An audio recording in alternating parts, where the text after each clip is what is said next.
Qui es-tu? Qui suis-je? Qui sommes-nous? Ce sont des questions qui nous traversent l'esprit au moins une fois dans notre vie.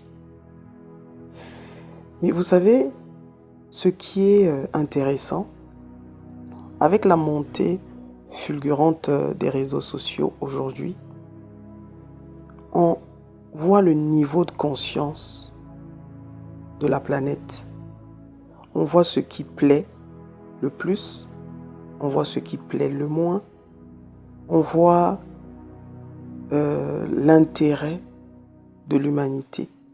Et vous allez voir, vous allez constater qu'on passe notre temps, surtout sur les réseaux sociaux, à parler de choses vaines. Quand je dis vaines, sans trop grand intérêt, je veux dire. Aujourd'hui, c'est l'exhibition de la pseudo-richesse. J'appelle ça pseudo à dessein, je vais l'expliquer tout à l'heure. Ça va être l'exhibition de ce qu'on est capable de faire pour prouver, de ce qu'on est capable d'acheter pour en mettre plein la vue aux autres. Et on est dans tous ces jeux de rôle pour essayer de combler des vides. On est dans ces jeux de rôle pour essayer de ressembler à une multitude, de ressembler au plus grand nombre, de ressembler à cette espèce de masse, vous savez. Et moi, je le dis souvent, et je le dis souvent en coaching. La notion du plus grand nombre est un leurre. La notion du plus grand nombre est un piège. Arrêtez de vous focaliser sur ce que fait le plus grand nombre pour essayer de vous ajuster dans votre vie. La magie se trouve dans ce qui est spécifique. La magie se trouve dans la distinction. La magie se trouve dans ce qui n'est pas commun. Mais tout le monde veut ressembler à tout le monde. Vous avez essayé d'ériger des personnes comme étant des modèles, d'ériger un système comme étant un modèle, et l'être humain part de ce fait pour essayer de trouver sa voie. La voie se trouve en toi. Les réponses se trouvent en toi. Et tu trouves les réponses dans ce que tu expérimentes à chaque instant. Tu trouves des réponses dans l'interaction que tu as avec ton voisin, dans l'interaction que tu as avec le boulanger du coin, dans l'interaction que tu as avec ton nouveau-né, dans l'interaction que tu as avec ta maman, dans l'interaction que tu as avec ton professeur. En gros, chaque expérience qui est devant toi est là pour t'enseigner quelque chose. Pas sur l'autre, mais sur toi avant tout.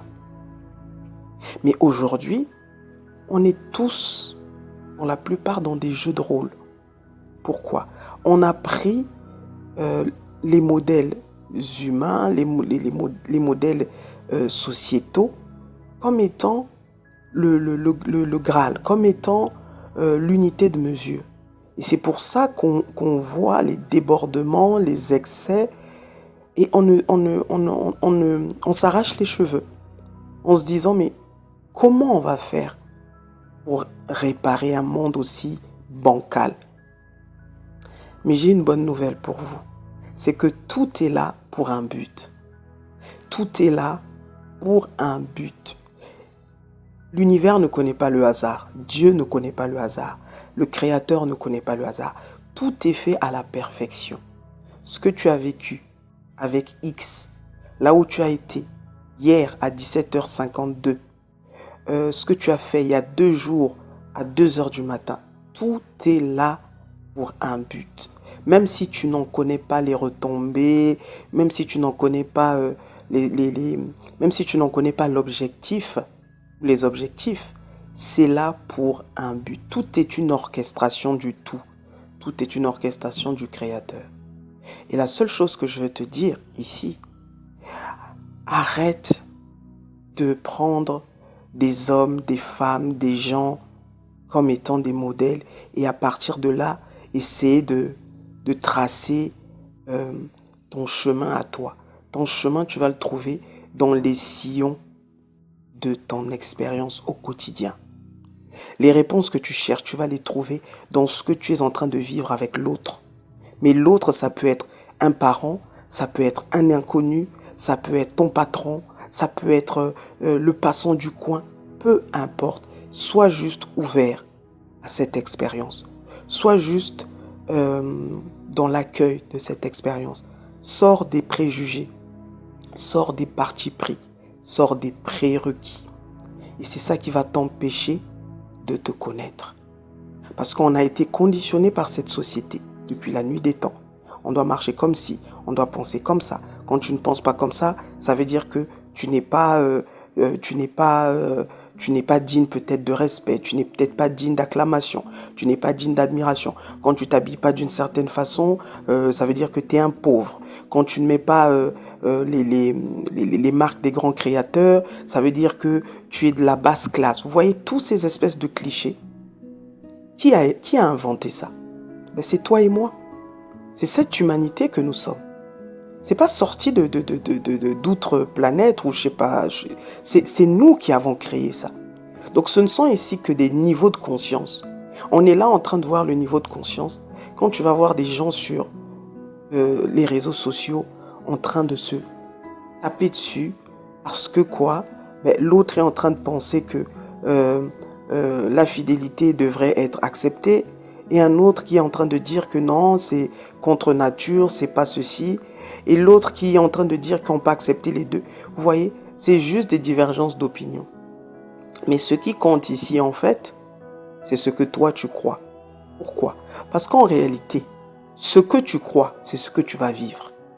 Si tu penses que l'infidélité, par exemple, pour parler de l'exemple, ça devrait être acceptable, mais c'est ce que tu vas vivre dans tes relations. Et tu ne vas pas chercher un autre coupable là-dedans, sinon que toi-même. Donc il y a des choses qu'il faut remettre en ordre avec nous-mêmes. Il y a des choses qu'il faut revoir en nous-mêmes. On a tous des limites et on devrait tous en avoir. Il y a des personnes, effectivement, qui acceptent l'infidélité.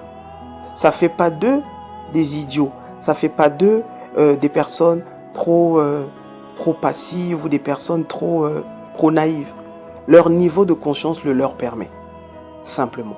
C'est-à-dire qu'ils sont arrivés à un niveau de conscience où, pour eux, ils ne voient pas le mal derrière l'infidélité, mais ils comprennent peut-être celui qui commet l'infidélité ici, il va le voir comme quelqu'un de blessé ou comme quelqu'un quelqu'un de blessé. Et donc, il a développé en lui une certaine tolérance qui peut accepter cela. Toi, peut-être, ton niveau de conscience ne te permet pas de pardonner, par exemple, un mensonge. Tu vois?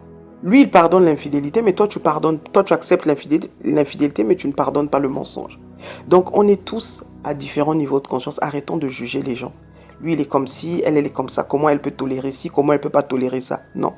On est tous en train d'évoluer.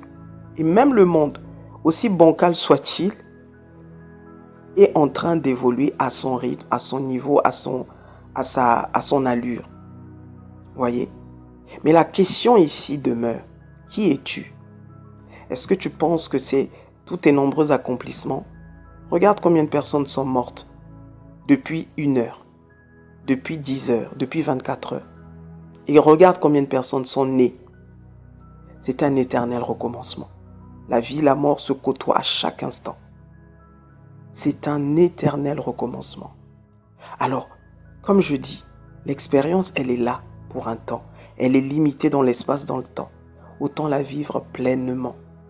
Autant la vivre avec le sourire. Autant la vivre avec la joie. Ça ne sert à rien de se coltiner nos démons du passé.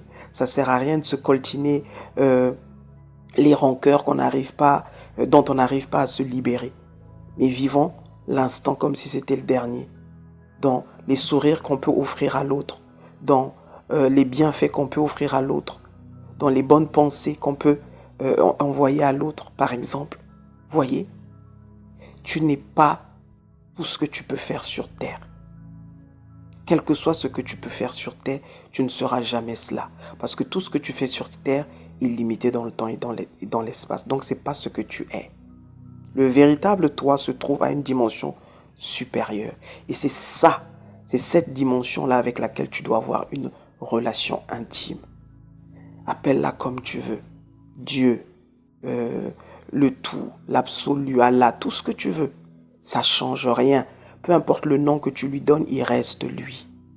C'est pas parce que tu vas le peindre en rouge, c'est pas parce que tu vas l'imaginer avec une barbe blanche, c'est pas parce que tu vas l'imaginer comme étant de l'eau, de l'air, que ça change sa nature. Ça c'est une fois de plus, des créations humaines. Et ça n'a aucun intérêt. Mais je veux ici que tu t'interroges. Qui es-tu? Aujourd'hui, ok, tu as tout eu. Tu as eu le succès, tu as eu les enfants que tu voulais, tu t'es marié, tu as un bon travail et peut-être même des entreprises. Tu donnes de l'emploi aux gens ou des emplois aux gens. Tu donnes à manger aux gens. Tu as des associations caritatives et tout le reste. Et j'en passe. La suite, c'est quoi? Je veux que tu réfléchisses à cela. C'est quoi la suite? Tu as construit tes gratte-ciel. Tu as acheté les belles voitures que tu as toujours rêvé d'avoir. Tu as eu tous tes enfants. Tu as une femme qui t'aime et que tu aimes profondément. Tu as une famille qui te soutient, qui est là pour toi. Dans ta vie, tout va comme tu le veux.